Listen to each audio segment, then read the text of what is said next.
When I came here, I immediately fell in love with the, small feel of it, like the atmosphere, the friendliness, how everybody seemed just really engaged and interested and in love with the town of Troy and the campus itself and their classes, and it just felt like the perfect fit. The classes I was offered and that I took in my English literature major were all about just thinking against the grain and interrogating texts and digging into them and looking at other pieces of writing, and that only made me see what I might be capable of myself. Back in 2012, this was a long time ago, when I had recently graduated, Kurt Cobain's daughter came of age and did a whole spread in Rolling Stone. I saw her photographs online and I read the interview because I just like Nirvana. And I was very struck by how confident and sure she seemed of her place within her father's legacy. And as a writer, you're always asking, or at least I'm always asking, what if it were different, right? What if she weren't so sure? What if she had misgivings? What if she didn't feel worthy of his fame being attached to her vicariously, right? So I just sort of used that as a jumping off point. And I wrote an early draft of the story in 2012, but I kind of wasn't able to finish it just because as a younger writer, I was always kind of just jumping around between different projects trying to find the one that I thought would capture my attention the most. And I just ended up putting it away, and I didn't dust it off until I did my MFA.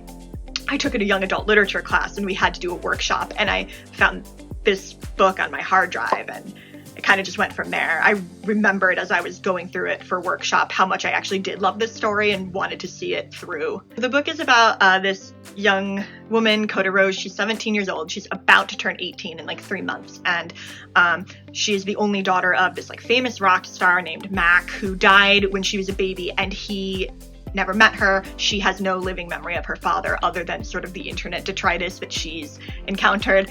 And her mom is very tight-lipped about him as well.